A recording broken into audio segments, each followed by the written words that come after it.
أعوذ بالله السميع العليم من الشيطان الرجيم بسم الله الرحمن الرحيم محمد رسول الله والذين معه أشداء على الكفار رحماء بينهم تراهم ركعا سجدا يبتغون فضلا من الله ورضوانا سيماهم في وجوههم من أثر السجود ذلك مثلهم في التوراة ومثلهم في الإنجيل كزرع أخرج شطأه فآزره فاستغلظ فاستوى على سوقه يعجب الزراع ليغيظ بهم الكفار وعد الله الذين آمنوا وعملوا الصالحات منهم مغفرة وأجرا عظيما۔ حضرات محترم، ایک مسلمان ہونے کے ناطے ہم سب کو اس بات سے آگاہی ہونی چاہیے کہ جس پاک پیغمبر کا میں اور آپ کلمہ پڑھتے ہیں ان کی سیرت طیبہ کیا ہے، رسول اللہ صلی اللہ علیہ وسلم نے اپنی زندگی کیسے گزاری، اور چونکہ آپ بحیثیت معلم دنیا میں تشریف لائے، آپ نے خود فرمایا انما بعثت معلما، اللہ نے مجھے تمہارا استاد بنا کے دنیا میں بھیجا ہے۔ اور کسی بھی استاد کی لیاقت کا پتہ اس کے شاگردوں سے لگتا ہے کہ جن کی تربیت استاد نے کی ان کے شاگرد کیسے، اگر شاگرد لائق ہوں گے، اچھے ہوں گے تو استاد قابل تعریف ہوگا، اگر استاد نے محنت نہ کی ہو تو پھر استاد کے متعلق کوئی بھی اچھا لفظ نہیں کہتا۔ میرے عزیز بھائیوں، جس استاد کی گواہی اللہ دے،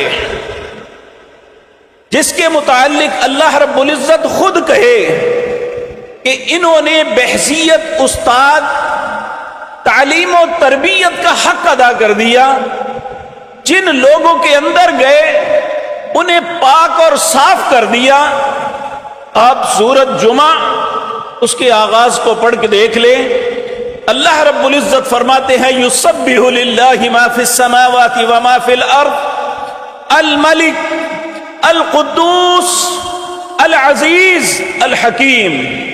تسبیح بیان کرتی ہے ہر چیز، یسبح للہ، اللہ کی تسبیح بیان کرتی ہے، لہو ما فی السماوات وما فی الارض، جو آسمان کے اوپر ہیں جتنی مخلوقات، آسمان کی چھت کے نیچے جتنی ہیں، سب اللہ کی تعریف کرتے ہیں۔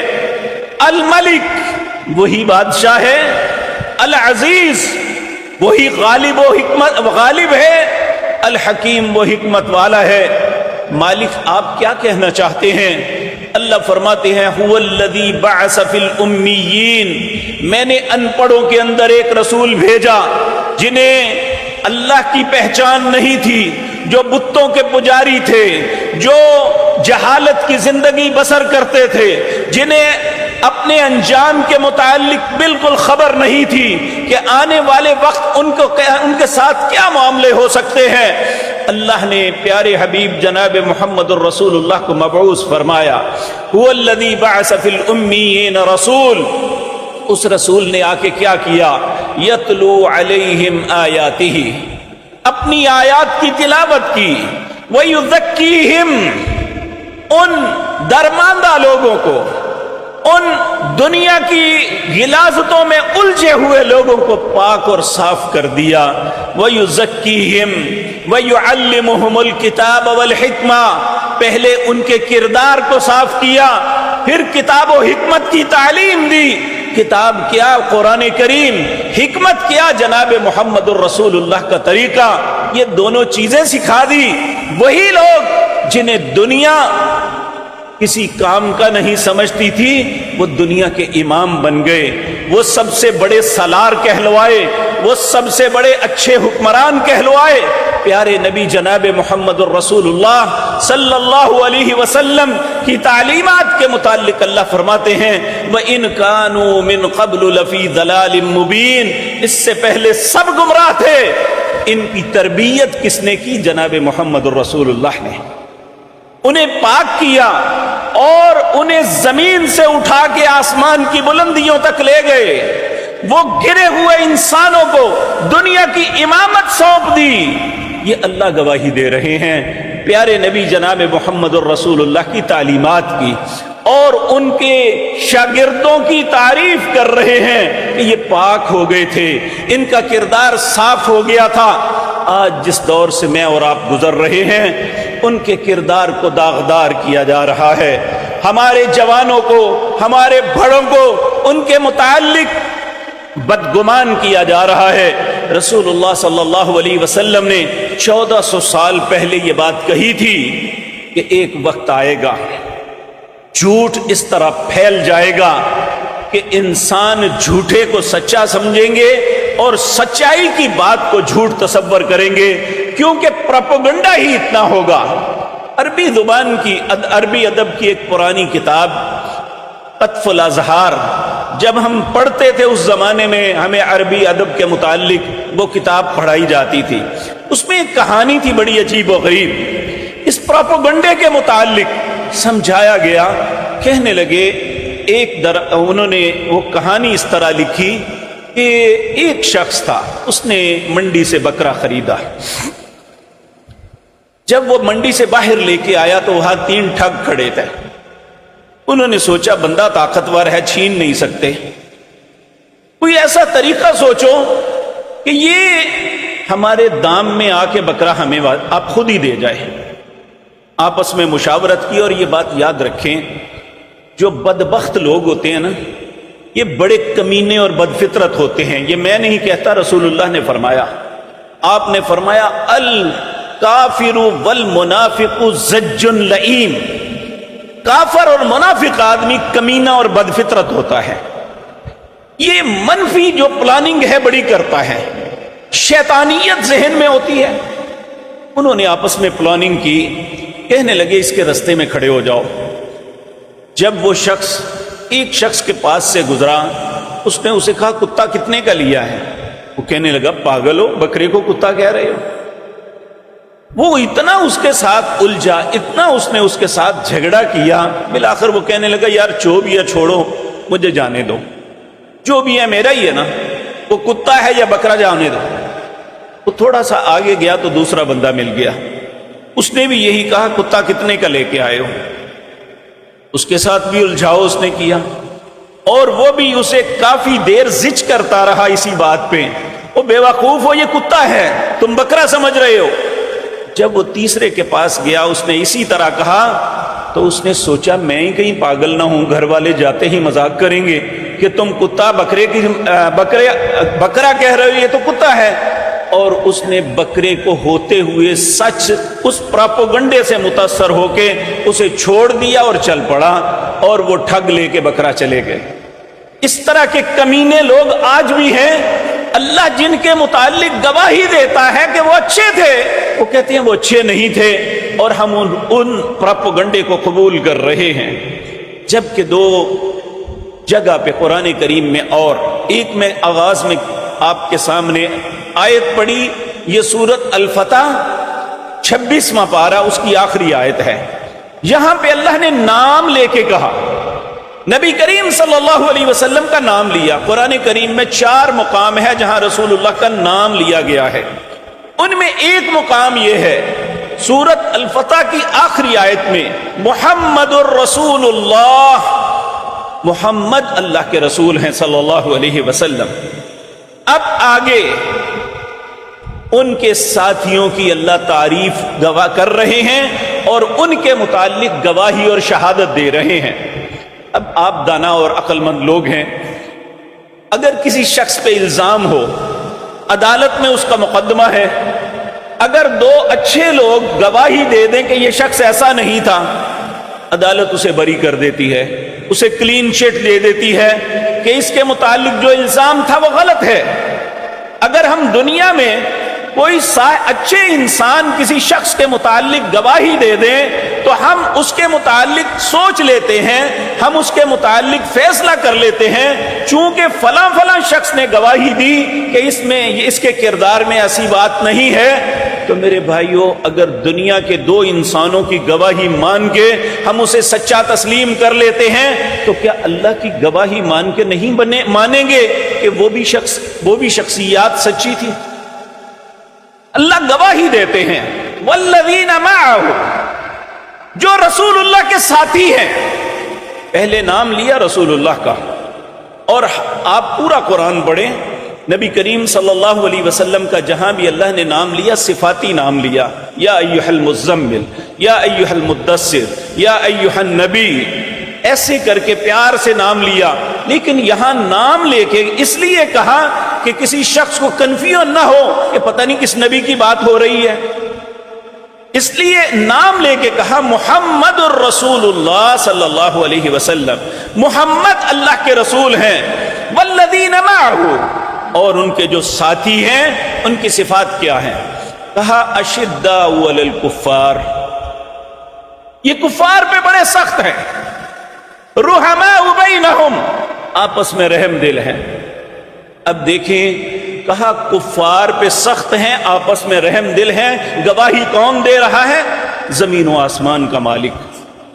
دیکھیں، ممکن ہے میں یا آپ ہم کسی سے اپنا آپ چھپا لیں، ایسا ہو سکتا ہے کہ ہم اپنے من کے اندر جو ہے اسے چھپا لیں، دوسرا نہ سمجھ سکے، لیکن اللہ تو وہ ذات پاک ہے، وَيَعْلَمُ مَا تُخْفِي الصُّدُورُ، جو تمہارے سینوں کے اندر چھپے ہوئے ہیں وہ بھی جانتا ہے، بلکہ جو سوچ مجھے آئندہ آنی ہے اللہ اس سوچ کو مجھ سے پہلے جانتا ہے کہ یہ آئندہ کیا سوچے گا۔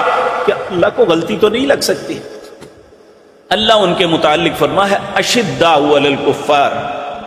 اسی طرح سورۃ مجادلہ 28واں پارہ، اس کی آخری آیت میں اللہ فرماتے ہیں لا تجد قوما یؤمنون باللہ والیوم الآخر، جو اللہ اور آخرت پہ ایمان رکھتے ہیں اب تم کبھی نہیں انہیں پاؤ گے، یوادون من حاد اللہ ورسولہ، جو اللہ اور اس کے رسول کا دشمن ہے اسے اپنا دوست کبھی نہیں بنائیں گے، اس کے ساتھ دشمنی رکھیں گے۔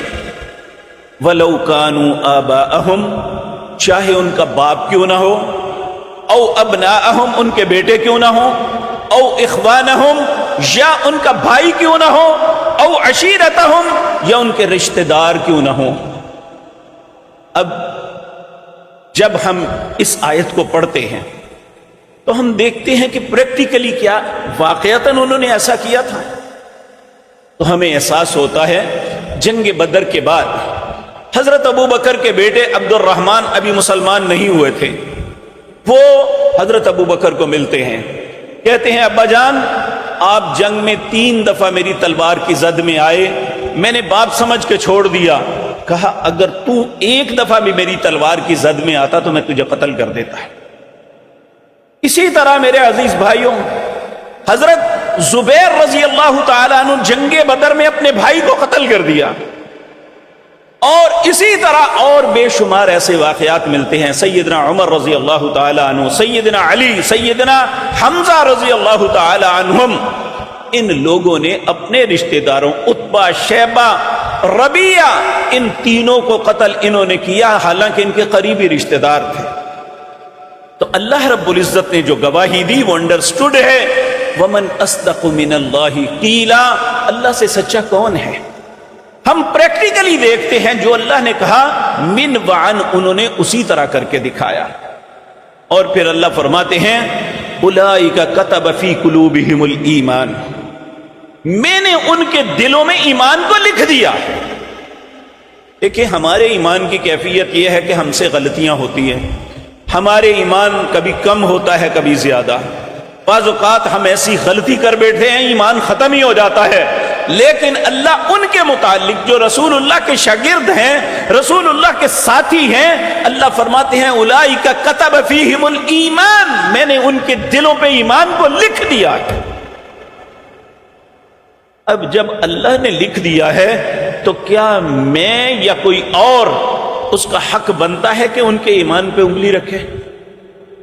گواہی اللہ دے رہا ہے، اولئک کتب فیہم الایمان فی قلوب وأیدہم بروح منہ، میں نے جبریل کے ساتھ ان کی مدد کی، اپنے فرشتوں کو بھیجا، ہر میدان میں ان کی مدد کی، اور پھر اللہ ان کے لیے انعامات کا اعلان کرتے ہیں۔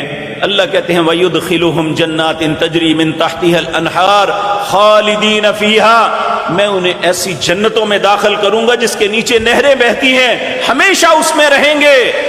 رضی اللہ عنہم ورضوا عنہ، میں تمہیں یہ سرٹیفکیٹ دیتا ہوں میں ان پہ ہمیشہ کے لیے راضی ہو گیا، اور وہ اللہ پہ راضی ہو گئے۔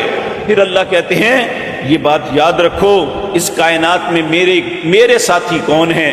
اولئک حزب اللہ، یہی میرا گروہ ہے، یہی میرے ساتھی ہیں۔ قل الا ان حزب اللہ هم المفلحون، اور یقینی بات ہے کہ اللہ کے ساتھی ہی، اللہ کے گروہ ہی ہمیشہ کامیاب ہونے والے ہیں۔ اس لیے میرے پیارے بھائیوں، اللہ رب العزت نے سورۃ فتح کے آخر میں خود گواہی دی، شداء علی الکفار رحماء بینہم، آپس میں وہ بہت رحم دل ہیں۔ اللہ کہتے ہیں رحم دل ہیں، ہم ان کو کلیش گناتے ہیں کہ فلاں فلاں سے لڑا، فلاں فلاں کے ساتھ معاملہ ہوا۔ بحیثیت انسان سے غلطی بھی ہو سکتی ہے اور مفادات کے لیے ایک دوسرے کے، لیکن لڑنے کا مطلب کفر نہیں ہے۔ تو آج ان پاک باز اور مقدس ہستیوں کے متعلق ہم یہ باتیں کرتے ہیں جن کی گواہیاں اللہ دے رہے ہیں۔ اب ہماری ناکامی یا کامیابی کا فیصلہ کس نے کرنا ہے؟ اللہ رب العزت نے۔ تو جن کے متعلق اللہ نے فیصلہ کر دیا، ہم ان کے متعلق یہ کہیں کہ وہ اچھے نہیں تھے، تو ہمیں اس بات پہ اللہ سے ڈرنا چاہیے۔ اللہ رب العزت فرماتے ہیں تراہم رکعا سجدا، تم ہمیشہ انہیں دیکھو گے کہ وہ رکوع اور سجدوں کی حالت میں، یعنی ہمیشہ اللہ کی فرما برداری پہ لگے ہوں گے۔ یبتغون فضلا من اللہ ورضوانا، ان کی زندگی کا ایک ہی مقصد ہے کہ اللہ کے فضل اور اس کی رضامندی کو تلاش کرو کہ ہمارا رب راضی کیسے ہوتا ہے۔ ان کی زندگی کا ایک ایک لمحہ اسی بات پہ گزرا کہ ہمارا رب کس بات پہ راضی ہوتا ہے اور اللہ کی خوشی کے لیے کیا کچھ نہیں کیا۔ سیماہم فی وجوہہم من اثر السجود، اللہ فرماتے ہیں ان کے چہروں پہ تم دیکھو گے کہ سجدوں کے نشان ہیں، ان کے چہروں پہ عبادات کی چمک ہے۔ بے شک رنگ کالا کیوں نہیں، اللہ نے اس کالے رنگ کو بھی منور کیا ہوا ہے، ان کی نیکی، ان کے تقوی، ان کی طہارت کی وجہ سے۔ اللہ رب العزت فرماتے ہیں ذالک مثلہم فی التوراۃ ومثلہم فی الانجیل، اللہ نے ان کی مثالیں تورات میں بھی بیان کی تھی ان کے آنے سے پہلے، کہ میرے نبی کے ساتھی، جو میرا آخری نبی ہوگا اس کے ساتھی ایسے ہوں گے، یہ صفات ہوں گی۔ اور پھر یہ بھی کہا کہ میرے انجیل میں بھی یہ فرمایا کہ میرے نبی کے ساتھیوں کی یہ صفات ہوں گی، کیا؟ والذین معه اشداء علی الکفار رحماء بینہم تراہم رکعا سجدا یبتغون فضلا من اللہ ورضوانا سیماہم فی وجوہہم من اثر السجود۔ یہ قرآن میں بھی اللہ نے شہادت دی، انجیل میں بھی دی، تورات کے اندر بھی فرمایا، اور بہت سے یہود اور نصارہ کے علماء صرف ان صفات کو دیکھ کے اور صحابہ کے کردار کو دیکھ کے مسلمان ہوئے تھے کہ یہ صفات تو ہم اپنی کتابوں میں پڑھ کے آئے ہیں۔ میرے پیارے بھائیو، چند دن پہلے ایک شخص کی بات سنی، امام ابن تیمیہ کا وہ جو ہے ریفرنس دے رہے تھے کہ امام ابن تیمیہ رحمۃ اللہ علیہ نے کہا کیونکہ یہ صدیوں سے ایسے لوگ پیدا ہوئے ہیں جو رسول اللہ کے اصحاب کے متعلق زبان درازی کرتے ہیں۔ امام ابن تیمیہ رحمۃ اللہ علیہ نے کہا میں نے یہود کی کتابوں کو کھنگالا ہے جو تورات کے علاوہ ان کے علماء نے لکھی، میں نے عیسائیوں کی کتابوں کو دیکھا، میں ان کے علماء سے ملا، مجھے یہود اور عیسائیوں میں ایک شخص بھی نہیں ملا جو موسیٰ علیہ السلام کے ساتھیوں یا عیسیٰ علیہ السلام کے حواریوں کے متعلق زبان درازی کرتا ہو۔ بدقسمتی سے اس امت کے اندر ایسے بدنصیب پیدا ہو گئے جنہوں نے رسول اللہ کے ساتھیوں کے متعلق ہمیشہ زبان درازی کی۔ تو میرے بھائیو، آج کی مجلس میں اس امت کے سب سے بہترین انسان، جن کی صداقت، جن کی شرافت ایسی مسلم ہے کہ شاید ہم میں سے کوئی بھی انسان اپنا کردار ایسا نہ پیش کر سکے جو اللہ نے کردار اس انسان کو دیا تھا، ان کا نام ابو بکر ہے۔ ان کا اصل نام عبداللہ تھا، ان کے والد کا نام عثمان تھا، ابو بکر ان کی کنیت تھی۔ بکر کا مطلب ہے جوان اونٹ۔ ان کی غیر متزلزل اور کاروباری زندگی میں ثقافت اور زندگی کی شرافت اور ان کا کسی بات میں اٹل فیصلے کی وجہ سے ان کی کنیت ابو بکر رکھی کہ یہ بکر کا باپ ہے۔ میرے عزیز بھائیوں، یہ سیدنا ابو بکر صدیق رضی اللہ تعالی عنہ، اسلام ابھی نہیں آیا۔ اللہ کہتے ہیں وَإِن كَانُوا مِن قَبْلُ لَفِي ضَلَالٍ مُبِينٍ، اس سے پہلے سب لوگ گمراہ تھے۔ نبی کریم نے 3 لوگوں کا نام لے کے کہا، اگر جاہلیت کے کسی کو مسلمان کہا جا سکتا ہے وہ 3 ہیں۔ ایک ورقہ بن نوفل تھے، یہ حضرت خدیجہ کے چچا زاد بھائی تھے، یہ عیسائی مذہب، لیکن یہ اللہ کی تلاش میں ہمیشہ رہتے تھے کہ میرا رب کون ہے۔ ایک زید تھے، یہ حضرت عمر کے چچا تھے، اور ایک قس بن سعدہ تھے۔ ان کا نام لے کے رسول اللہ نے فرمایا، لیکن جب ہم تاریخ اسلامی پڑھتے ہیں تو اس میں اور بھی کئی لوگ سامنے آتے ہیں جو جاہلیت کے اندر بھی، جنہوں نے کبھی وہ کام نہیں کیا تھا جو جاہلیت کے اندر لوگوں کی مجلسوں کا مین معاملہ ہوتا تھا۔ ان میں ایک حضرت ابو بکر تھے۔ آپ دیکھیں، عرب کی کوئی بھی ایسی مجلس، کوئی ایسا کھانا نہیں تھا جس میں شراب نہ ہو۔ حضرت ابو بکر کی شخصیت وہ ہے جنہوں نے جاہلیت میں بھی کبھی شراب کو نہیں پیا تھا۔ آپ خود فرماتے ہیں، کہتے ہیں میں ابھی جوانی میں قدم رکھ رہا تھا، میں نے ایک دن ایک شخص کو دیکھا جو شراب کے نشے میں دھت تھا اور اپنے پخانے کو اپنے ہاتھ سے اپنے منہ کے قریب کرتا، پھر بدبو آتی تو پیچھے کر دیتا۔ میں نے جب اس غلاظت کو دیکھا تو اس دن میں اپنے آپ کو سمجھا دیا کہ میں زندگی بھر کبھی شراب نہیں پیوں گا۔ کیوں نہیں پیوں گا؟ یہ اپنی شرافت، اپنے منصب، جو اللہ نے عزت اور شرف دیا تھا، میں اسے داغدار نہیں کرنا چاہتا۔ پھر کہتے ہیں دوسری بات، اس زمانے میں 360 بت تھے جو بیت اللہ میں رکھے، وہ سارے کے سارے لوگ لات منات عزا کو پوجتے تھے، اللہ کو فراموش کیا ہوا تھا۔ کہتے ہیں ایک دن میرا باپ ابو قحافہ مجھے بت خانے میں لے کے گیا اور مجھے کہنے لگا یہ ہمارے معبود ہیں، ابو بکر ان کی عبادت کرو۔ کہتے ہیں مجھے چھوڑ کے نکل آئے۔ جب میرا باپ چلا گیا، میں ایک بت کے پاس گیا، اسے کہا مجھے کھانا چاہیے، اس نے کوئی جواب نہیں دیا۔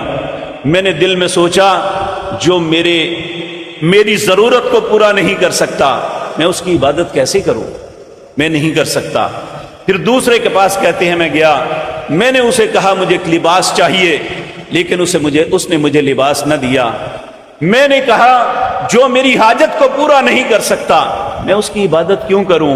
پھر کہتے ہیں میں تیسرے کے پاس جا کے میں نے ٹھوکر ماری تو وہ گر پڑا۔ کہا میرا رب ایسا تو نہیں ہو سکتا، مجھے معلوم نہیں رب کون ہے، لیکن ان کو رب تسلیم میں نہیں کر سکتا۔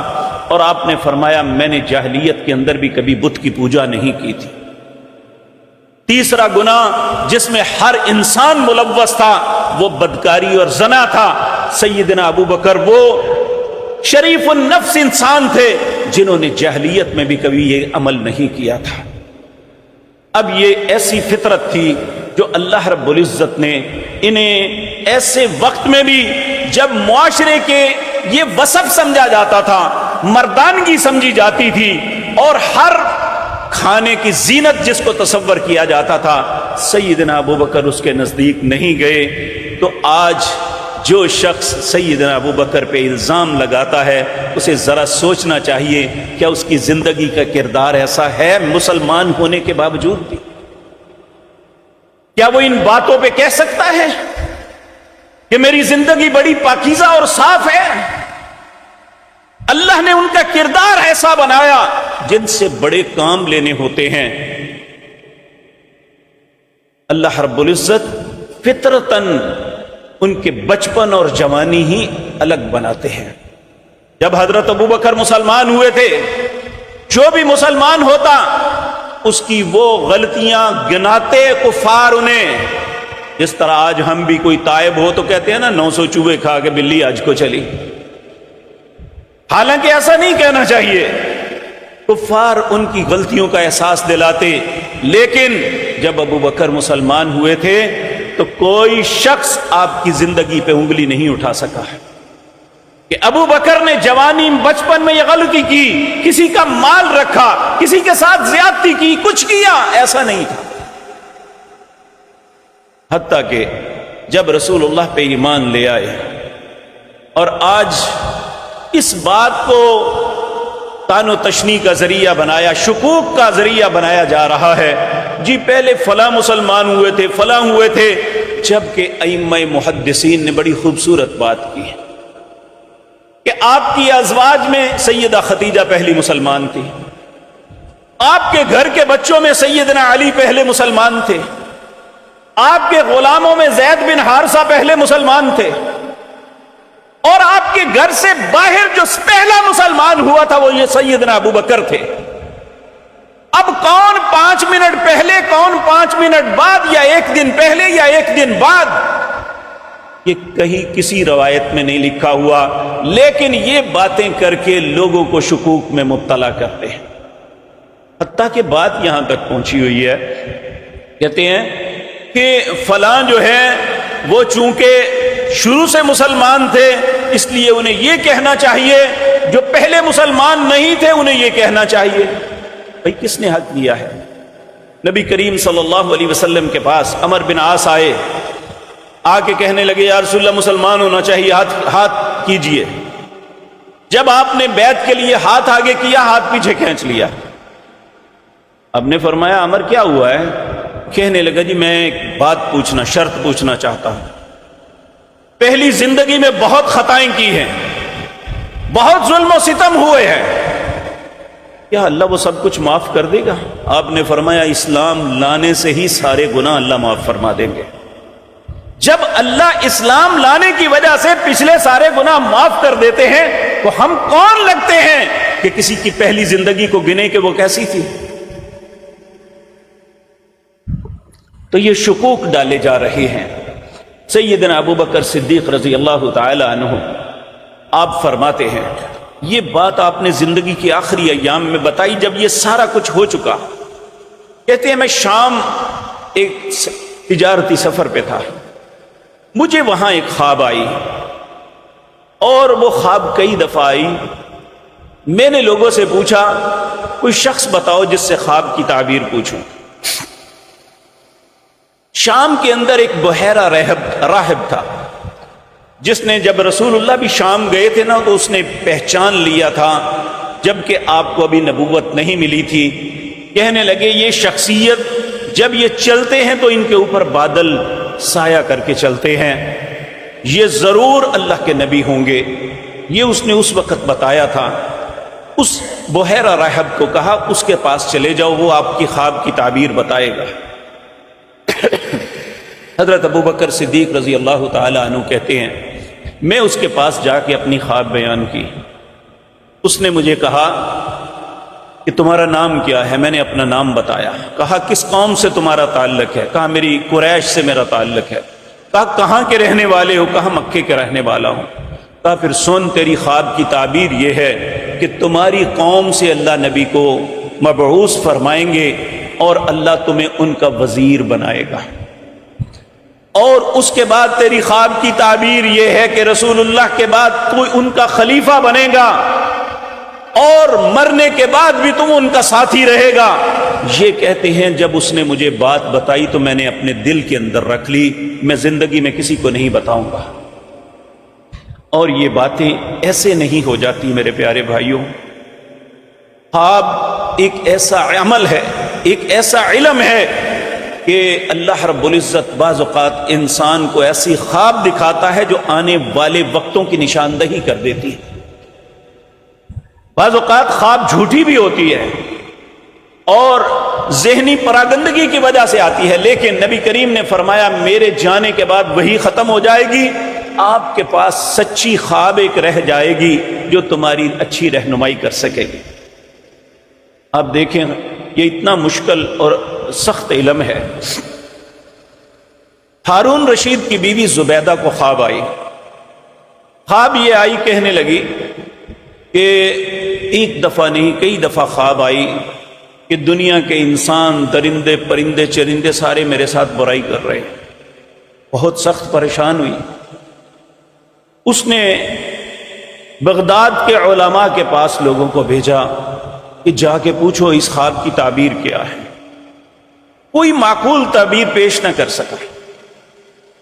اس نے اپنی ایک لونڈی کو محافظوں کے ساتھ بھیجا, جاؤ مدینہ منورہ میں امام مالک کے پاس, ان سے اس خواب کی تعبیر پوچھ کے آؤ. وہ گئی, اس نے کہا مجھے یہ خواب آئی ہے. کہا میرا نام نہ لینا. اس نے امام مالک سے کہا مجھے یہ خواب آئی ہے. تو امام مالک نے کہا تم کون ہو؟ کہا میں لونڈی ہوں فلاں کی. کہا تجھے یہ خواب نہیں آ سکتی, جھوٹ بول رہی ہو. واپس آ گئی. کہا امام مالک نے مجھے یہ کہا ہے. پھر اس نے اپنے امراء کی بیگمات کو بھیجا کہ تم جاؤ, جا کے کہو ہمیں یہ خواب آئی ہے. وہ گئی. امام مالک نے ان سے بھی پوچھا آپ کون ہیں؟ انہوں نے کہا ہم فلاں فلاں سردار کی میں بیگم ہوں, فلاں وزیر کی بیگم ہوں, مجھے یہ خواب آئی ہے. انہوں نے کہا تم بھی جھوٹ بول رہی ہو, تجھے یہ خواب نہیں آ سکتی. پھر جب سچ بتایا گیا کہ یہ ملکہ زبیدہ کو خواب آ رہی ہے تو کہا اب تم نے سچ بولا ہے, اللہ ملکہ سے ایک ایسا کام لے گا جس سے انسان ہی نہیں پرندے, درندے, چرندے بھی فائدہ اٹھائیں گے. پھر اس کی خواب کی تعبیر یہ ہوئی کہ انہوں نے دریائے فرات سے ایک نہر نکالی جسے نہر زبادہ کہتے ہیں. یہ زمین سے اوپر ہے, تقریباً 3 فٹ اوپر ہے, اور یہ پکی نہر بنی ہوئی ہے. اس کا پانی اب سے 50 سال تک پیچھے تک, صدیوں تک یہ عرفات میں آتا رہا ہے اور لوگ اس سے فائدہ اٹھاتے رہے ہیں. یہ آپ خواب کی تعبیر ہے. اللہ رب العزت بعض اوقات انسان کو رہنمائی بھی کرتے ہیں. یوسف علیہ السلام کو جو خواب آئی, آپ نے خواب کی تعبیر بادشاہ کی پیش کی تو اللہ نے عزیز مصر بنا دیا انہیں بھی. تو علی ھذا القیاس حضرت ابوبکر صدیق رضی اللہ تعالی عنہ کے متعلق بحیرہ رحب نے یہ بات بتائی. حضرت ابوبکر کہتے ہیں میں نے اپنے دل میں رکھ لی بات.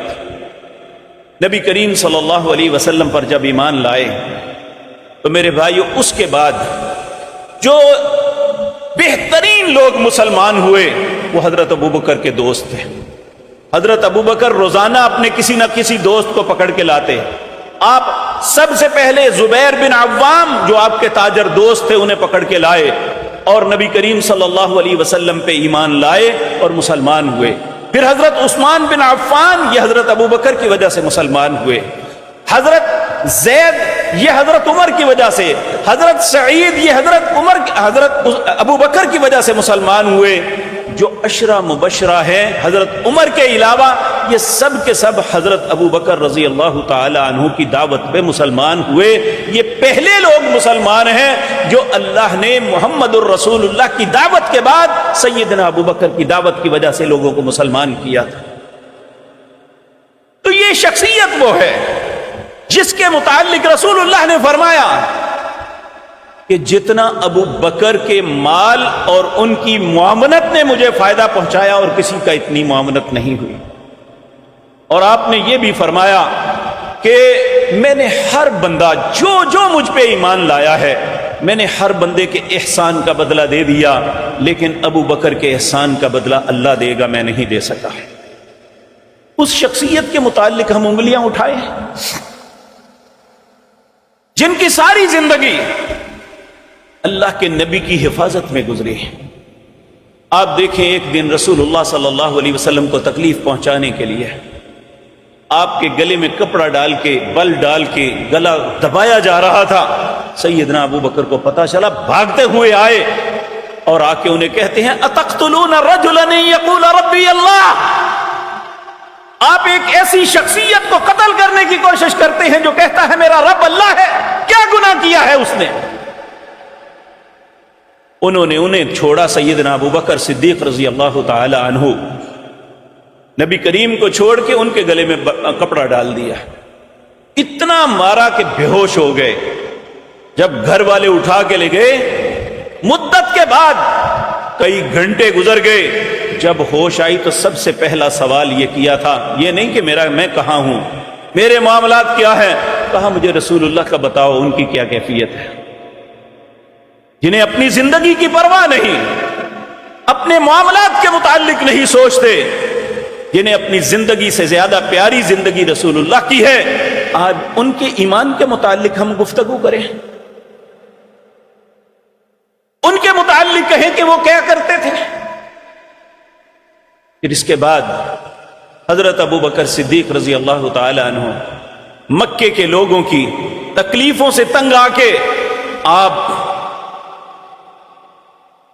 مکہ چھوڑ کے ہجرت کر کے جانے لگے۔ جب یہ برق الغماد کے پاس پہنچے تو ابن دغنہ جو قریش کا بہت بڑا سردار تھا وہ ملا۔ اس نے پوچھا ابو بکر کہاں جا رہے ہو اپنے خاندان کو لے کے؟ کہا مکے کے لوگ تنگ کر دیا ہے، اللہ کی عبادت کرنا بھی مشکل ہو گیا ہے، اس لیے میں مکہ چھوڑ کے آ گیا ہوں، مجھے انہوں نے نکال دیا ہے۔ ابن دغنہ نے کہا جس بستی میں ابو بکر کو نکال دیا جائے کیا اس بستی اس لائق ہے کہ وہاں رہا جائے؟ کہا انک تکسب المعدوم وتصل الرحم، ابو بکر تم تو محتاجوں کی مدد کرنے والے ہو اور تم تو صلہ رحمی کرنے والے ہو، وتحمل القل، تم بے کسوں کا بوجھ اٹھاتے ہو، وتقری الضیف، اور مہمان نوازی کرنے والے، وتعین علی نوائب الحق، یہ وہ ساری صفات تھی جو نبی کریم صلی اللہ علیہ وسلم جب آپ کو نبوت ملی تو آپ گھبرا کے گھر آ کے اپنی بیوی سے کہا تھا زملونی زملونی زملونی، مجھے کملی اڑا دیجئے، کملی اڑا دیجئے، مجھے اپنی جان کا خطرہ ہے۔ تو سیدنا خدیجہ نے یہی کلمات رسول اللہ کے متعلق کہے تھے جو ابن دغنہ نے سیدنا ابو بکر کے متعلق کہے، انک تقسم المعدوم وتصل الرحم وتحمل القل وتقری الضعیف وتعین علی نوائب الحق فانا لک جار ارجع واعبد ربک ببلدک، میں تمہیں اپنی حفاظت میں لیتا ہوں، چل واپس اپنے شہر میں، تو اب جس رب کی چاہے عبادت کر، میں دیکھتا ہوں کون تیری طرف ہاتھ بڑھاتا ہے۔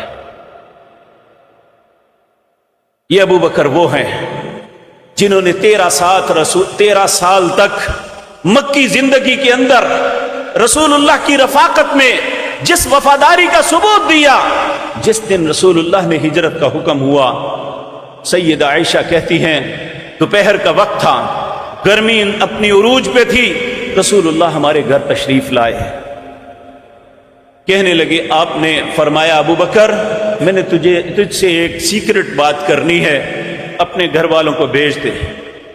آپ نے فرمایا یا رسول اللہ یہ آپ کے گھر والے ہیں، آپ بلا تامل بات کیجئے، ان میں کوئی بھی نہیں جو آپ کی سیکرٹ بات کو لیک کرے گا۔ نبی کریم صلی اللہ علیہ وسلم نے فرمایا ابو بکر مجھے ہجرت کا حکم ہو گیا۔ تو ابو بکر نے فوراً، یہ معلوم تھا کہ یہ بہت مشکل امر ہے، کیونکہ مکے والوں نے فیصلہ کر لیا تھا کہ آج رات نعوذ باللہ رسول اللہ کو شہید کر دینا ہے، تو انتہائی سخت وقت میں کہا کیا مجھے آپ کا ساتھ مل سکتا ہے؟ آپ نے فرمایا ہاں ابو بکر، اللہ نے مجھے حکم دیا ہے کہ ابو بکر کو ساتھ لے کے جانا ہے۔ اس وقت تک سینکڑوں لوگ مسلمان تھے، سلیکشن اللہ نے کی کہ اگر کوئی وفاداری کا حق ادا کر سکتا ہے تو وہ سیدنا ابو بکر ہیں۔ نبی کریم صلی اللہ علیہ وسلم نے فرمایا ہاں ابو بکر تو ہی میرا ساتھی ہوگا۔ حضرت عائشہ کہتی ہیں میں نے زندگی میں پہلی دفعہ دیکھا کہ کوئی خوشی میں بھی روتا ہے۔ میرے باپ رونے لگے تو مجھے اس دن احساس ہوا کہ خوشی کے میں بھی کوئی انسان روتا ہے۔ آپ بے اختیار رونا شروع ہو گئے، اور نبی کریم صلی اللہ علیہ وسلم اس خاندان نے حق ادا کیا ہجرت کے وقت آپ کی حفاظت کا۔ آپ مکہ سے نکل کے، جن لوگوں نے غار ثور کو دیکھا ہوا ہے، جب یہ چڑھائی چڑھتے ہیں تو تقریباً 3 کلومیٹر اوپر جانا پڑتا ہے۔ اوپر جا کے یہ غار ہے، یہ وہاں جا کے چھپے، اور غار کے اندر وہ لوگ آپ کے نشان قدم دیکھتے ہوئے غار کے دھانے پہ پہنچ گئے تھے۔ لیکن جب اللہ کسی کی حفاظت کا خود ذمہ لے لے، دنیا کی کون سی طاقت ہے جو اس کو نقصان دے سکے؟ حضرت ابو بکر نے کہا کہ یا رسول اللہ یہ ہمارے سر پہ ہیں، آپ غار ثور کے اندر جائیں گے نا تو اس کا دہانہ ایسے اوپر ہے۔ کہا یا رسول اللہ یہ، کہا لا تحزن ان اللہ معنا، اے ابو بکر غم نہ کر، اللہ ہمارے ساتھ ہے۔ اور اللہ نے سورۃ توبہ کی آیتیں اتار دی کہ وہ جو دو تھے، یعنی سیدنا جناب محمد الرسول اللہ صلی اللہ علیہ وسلم اور سیدنا ابو بکر، ان دونوں کے ساتھ تیسرا ان کا رب ہے۔ ان کے بیٹے عبداللہ سارا دن مکے والوں کی خبریں سنتے اور رات کو جا کے پہنچاتے۔ ان کا غلام عامر بن فہیرہ سارا دن ارد گرد بکریاں چراتا، رات کو ان کو دودھ پہنچاتا ہے۔ اور میرے عزیز بھائیو، ان ساری چیزوں سے ہم غافل ہیں۔ سعودی عرب میں، یعنی پچھلے سال میں گیا تو دمام کے اندر انہوں نے ایک نمائش لگائی ہوئی تھی، اور انہوں نے پورا وہ جو ہے نقشہ بنایا ہوا تھا رسول اللہ کی ہجرت کا، ام معبد کا خیمہ، رستے میں صحرا، اور آنے والے واقعات اور ان کی تصاویر، اور وہ ساری ڈاکومنٹری بنائی ہوئی تھی۔ بچوں کے ذہن میں آ جاتی ہے۔ ہم یا اپنے بچوں کو کارٹون دکھاتے ہیں یا انڈین اور پاکستانی ڈرامے دکھاتے ہیں، وہ لوگ رسول اللہ کی سیرت کو ڈاکومنٹری بنا کے دکھاتے ہیں تاکہ بچوں کے ذہن میں آ جائے کہ ہمارے نبی نے کن حالات میں اسلام کی دعوت دی تھی۔ وہاں جتنی ایگزیبیشن لگتی ہیں یہی ہوتا ہے کہ رسول اللہ فلاں عمل کیسے کیا تھا، اور اس کی ڈاکومنٹری سامنے پریکٹیکلی بنا کے دکھایا جاتا ہے۔ اور یقین جانیے، جو ہم نے بچپن میں پڑھا اساتذہ سے، جب وہاں سے گزرتے ہوئے چلے جا رہے تھے، ایک کمرے سے نکلتے دوسرے میں داخل ہوتے تو وہاں دوسرا عمل، اور ہمیں سارا ذہن میں گھومتا، وہ سارا منظر ہمارے ذہن میں گھوم جاتا کہ یہاں رسول اللہ کے ساتھ یہ معاملہ ہوا، یہاں رسول اللہ نے یہ کہا، یہاں فلاں شخص نے آپ کو روکا، آپ کو شہید کرنے کی کوشش کی، اور اس کے قدم زمین میں دب گئے۔ یہ ساری باتیں حضرت ابو بکر اس سفر میں آپ کے ساتھ تھے۔ جب مدینہ منورہ پہ پہنچے تو پہلا معرکہ حق بدر ہوا، تو رسول اللہ صلی اللہ علیہ وسلم کے سر مبارک پہ اگر کوئی چھتری بن کے آپ کی حفاظت پہ مامور تھے، جن لوگوں نے مقام بدر دیکھا ہوا ہے انہیں معلوم ہے، اب وہ عریش جہاں رسول اللہ کا خیمہ لگا تھا وہاں مسجد بنی ہوئی ہے، اور نیچے سارا میدان ہے، اور عریش کے اندر، اس خیمے کے اندر اگر رسول اللہ کے باڈی گارڈ یا محافظ کوئی تھے تو جناب ابو بکر صدیق رضی اللہ تعالی عنہ تھے۔ اس کے بعد احد کا معرکہ ہوا، رسول اللہ کو شہید کرنے کی پوری کوشش کی گئی، اور ایک ایسا وقت آیا کہ وہ آپ کے سر پہ پہنچ کے آپ کو شہید کرنے کا ارادہ کرتے تھے، تو سیدنا ابو بکر نبی کریم کے جسم مبارک کے اوپر لیٹ گئے کہ مجھے قتل کرو، رسول اللہ کے اوپر آنچ نہیں آنے دوں گا۔ کیا ایسا شخص جس نے ساری زندگی وفاداری کا حق ادا کر دیا اور رسول اللہ اس کی وفاداری کو تسلیم کرتے ہیں، آج کا ایک کمینہ اور بے غیرت شخص اس شخص پہ انگلی اٹھائے تو کیا اللہ کی نظروں میں وہ مغضوب نہیں ہوگا؟ کیا وہ رسول اللہ کا سامنا کر سکے گا؟ قربانی کی یہ داستانیں دنیا کے کسی انسان میں نہیں دیکھ سکتے جو سیدنا ابو بکر نے جناب محمد رسول اللہ کے لیے دی تھی۔ اللہ اکبر۔ حضرت عمر رضی اللہ تعالی عنہ کہتے ہیں ایک پلڑے میں سیدنا ابو بکر کا ایمان رکھ لیا جائے اور دنیا کے جتنے انسان ہیں ساروں کے ایمان کو دوسرے پلڑ میں رکھ لیا جائے تو ابو بکر کا ایمان زیادہ ہوگا۔ یہ سیدنا عمر نے گواہی دی تھی، حالانکہ وہ مقابلے میں کمپیٹیٹر تھے، ان کے دل میں خواہش تھی کہ کبھی میں سیدنا ابو بکر سے آگے بڑھ جاؤں۔ جب جنگ تبوک کا معاملہ آیا، میرے بھائیوں، نبی کریم نے فرمایا کہ یہ عسرت کا، پچھلے جمعے بھی یہ بات عرض کی تھی، کہ سختی کا وقت ہے، سب لوگ فنڈز مہیا کرو۔ حضرت عمر کہتے ہیں میرے دل میں خیال آیا آج زندگی میں اتنا مال میرے پاس نہیں تھا جتنا آج میرے پاس ہے، آج میں ابو بکر سے آگے بڑھ جاؤں گا۔ اللہ اکبر۔ کہتے ہیں میں اپنا آدھا مال لے کے رسول اللہ کی خدمت میں چلا گیا، ڈھیر لگ گئے مسجد نبوی میں۔ رسول اللہ نے مجھ سے پوچھا عمر کیا لے کے آئے ہو؟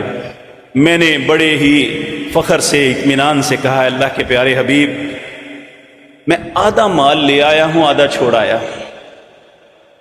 آپ نے فرمایا عمر اللہ تیرے مال میں برکت عطا فرمائے۔ تھوڑی دیر گزری تو ایک چادر کے اندر یا بعض روایت میں رومال کے اندر حضرت ابو بکر صدیق مال لے کے آ گئے۔ آپ نے آپ کے سامنے رکھا۔ نبی کریم نے پوچھا ابو بکر کیا لے کے آئے ہو؟ کہا اللہ اور اس کے رسول کی محبت گھر چھوڑ آیا ہوں، باقی سب کچھ لے آیا۔ آپ ایک دم اٹھ کے کھڑے ہو گئے، اللہ اکبر اللہ اکبر۔ آج درم دینار سے بڑھ گیا۔ درم آپ یہ سوچ لیں کہ 1 روپیہ، دینار 1,00,000 روپیہ۔ کہا آج درم دینار سے بڑھ گیا۔ سیدنا ابو بکر صدیق رضی اللہ تعالی عنہ نے کیا کہا؟ مال کم ہے لیکن سارا لے کے آ گئے۔ کہا آج میرے گھر میں یہی کچھ ہے، اللہ اور اس کے رسول کی محبت گھر چھوڑ آیا ہوں، باقی سب کچھ لے آیا۔ اس کا مطلب یہ ہے کہ رسول اللہ کی محبت دنیا کے سارے مال متاع سے زیادہ عزیز۔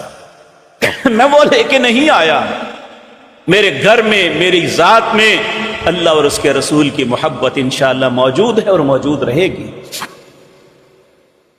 میرے بھائیو، سیدنا ابو بکر وہ شخصیت ہیں جب رسول اللہ صلی اللہ علیہ وسلم نے فرمایا میری امت پہ جو بہت بڑی مصیبتیں ہیں ان میں ایک مصیبت میرا دنیا سے تشریف لے جانا ہے۔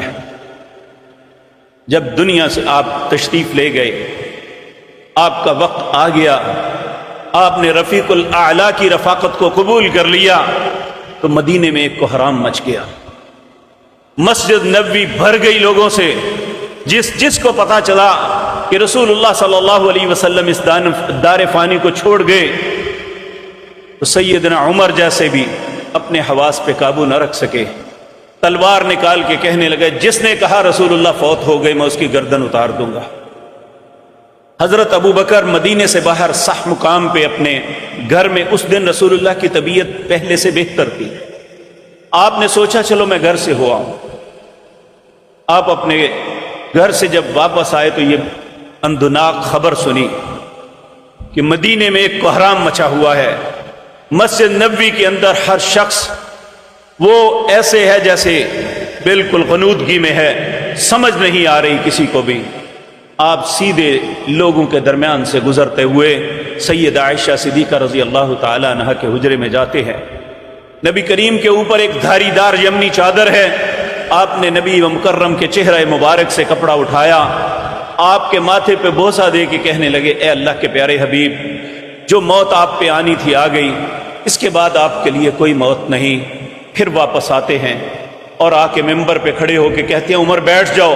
حضرت عمر کہتے ہیں نہیں بیٹھوں گا، جس نے کہا رسول اللہ فوت ہو گئے میں اس کی گردن اتار دوں گا۔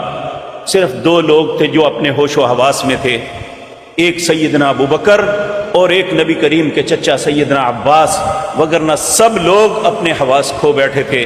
اتنا غم تھا رسول اللہ صلی اللہ علیہ وسلم کے تشریف لے جانے کا۔ آپ ممبر پہ آئے، اللہ کی حمد و ثنا بیان کی۔ جب ممبر پہ آ کے اللہ کی حمد و ثنا بیان کی تو سب خاموشی سے بیٹھ گئے۔